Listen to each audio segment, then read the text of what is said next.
पनीर पॉपकॉर्नसाठी पनीरचे छोटे छोटे पीसेस करून घ्यायचे आहेत। एका प्लेटमध्ये मसाला घेऊन थोडंसं मीठ, लिंबू आणि थोडंसं तेल हे घेऊन मिक्स करून पनीरला कोट करून घ्यायचं आहे।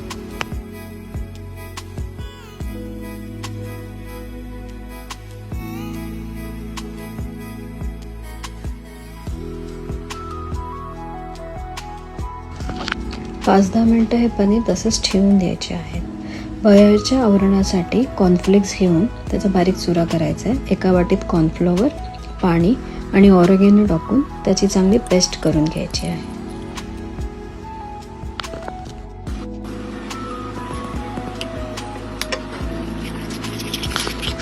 कॉर्नफ्लॉवरच्या मिश्रणामध्ये पनीर डिप करून घ्यायचे आणि कॉर्नफ्लेक्सने त्याला कव्हर करून घ्यायचे।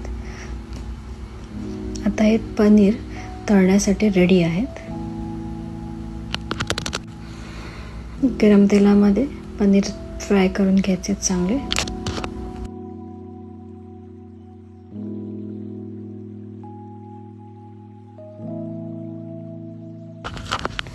शॉर्ट ब्रेकसाठी झटपट पनीर पॉपकॉर्न तयार आहेत।